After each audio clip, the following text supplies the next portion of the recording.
First of all, we're gonna talk about the auth controller. This is the auth controller in our Node.js project. It's responsible for handling authentication and user-related action. We have the login, get profile, get all users, and get user byte, create user, update user, and delete user. First, we're gonna talk about the login. It checks if the username and password are provided, then uses the user authentication method. If the credentials are correct, it returns the user data.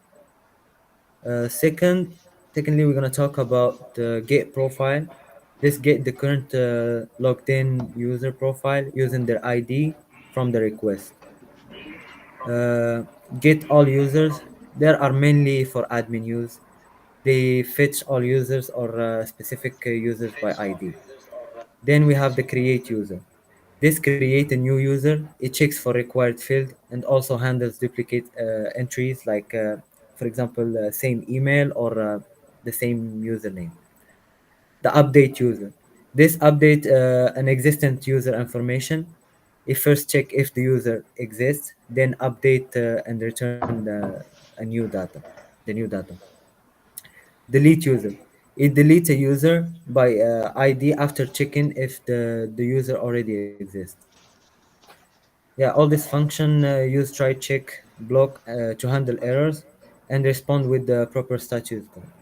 That's a quick overview of how the controllers work. Now let's talk about course controller. This is the course controller. It manages all course related operation in our system. Let's start with get all courses. This returns a list of courses from the database. Get course by ID. It fishes one course is based on its ID. If it's not found, it returns an error 404. Create course. It adds a new course after checking that required field like course code, title, and credit are provided. It's also handle duplicated course codes. Update course. It update an existing course. It first check if the course exists, then applies the update and return the updated data. Delete course. Delete course. Delete a course by its ID, by its it only, uh, but if only it existed. Search course. Let the user search for the course using a query string passed in the URL.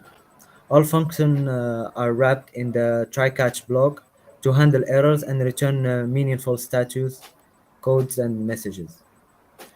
Now let's talk about the enrollment control. This is the enrollment control, which managed all the operation related to student course enrollment. First of all, we have get all enrollment. It retrieves all enrollment from the database. We have also get enrollment by ID, gets a specific enrollment by using its ID, get enrollment by student, and get enrollment by course ID. This return enrollment filtered by student or courses ID. Then we have create enrollment. This it adds a new enrollment. It checks for required field like student ID, course ID, semester, and year. It also handled invalid student or course IDs.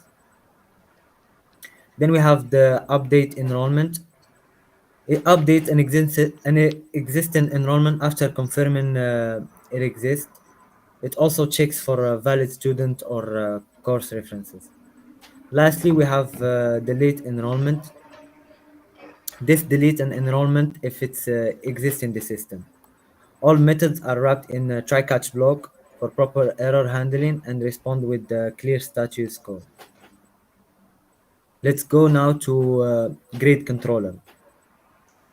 This is the grade controller, which manages all the operation related to student grade in the system. First, we have get all grades. It retrieves all grades records from the database. Then we have the get grade by ID. It fetches a specific grade using its unique ID. Then we have get grade by enrollment. This return the grade assigned to specific enrollment. We also have get grades by student ID. This retrieve all grade that belong to a specific student. Same as the one before, we have create grade. It add the new grade to the system. It validate required field like enrollment ID, grade, and score, for example. It also check if the enrollment ID exists to avoid like foreign key error. We have also update grade. This update an existing grade. It first check if the grade exists and then applies the changes. If the update successful, it returns the updated grade. Lastly, like the other two, we have delete grade. This deletes a grade by ID after confirming it exists.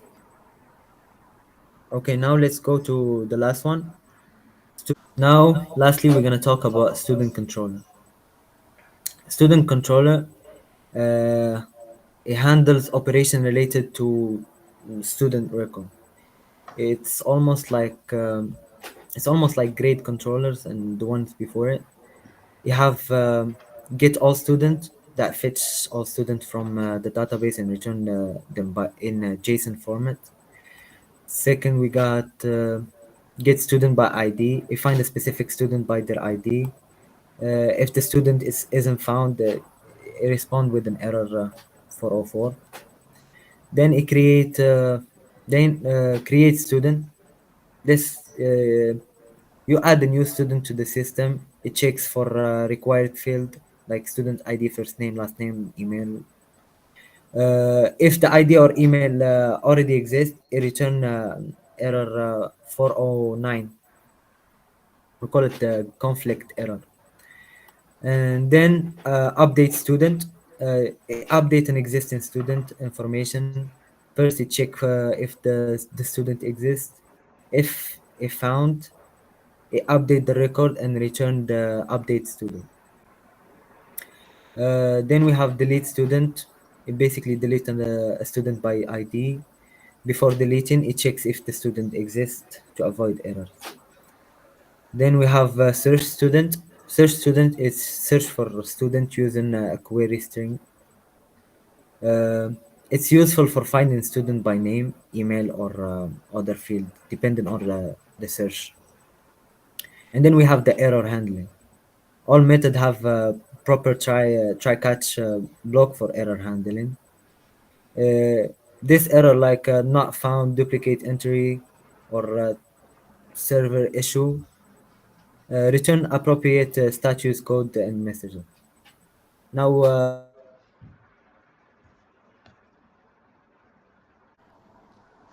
Now we're gonna be testing APIs using Postman.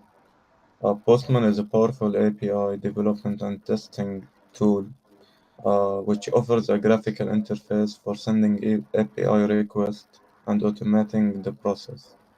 We're gonna use three methods today, the get and post and delete ones. We can start by posting and adding the admin user and getting the token. We just send the request and here we get the token. We move to getting the student's information, as you can see, and then we can get the courses as well. We have all courses with IDs, uh, and now we can post the info we have, like by writing the ID we have, and we can delete a student. I tried deleting the 13 one. Let me know.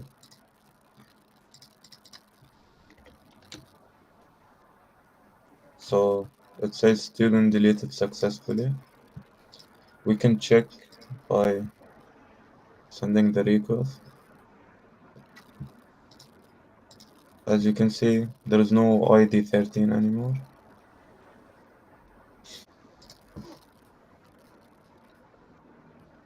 So with the post one, it sends data to create update resources.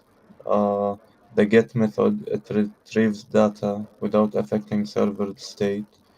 The delete one, it just removes the resource from the database. That's it. We're gonna move to the 4 plus 1 architecture model with Firas.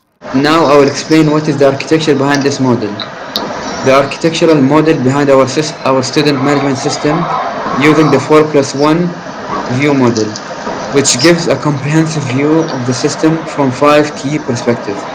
The first one we have here is the use case view. This view focuses on the system's behavior from the user's point of view. We have 3 main user roles: administrator, teacher, and the student. The administrators manage student courses, enrollment, and the user's account.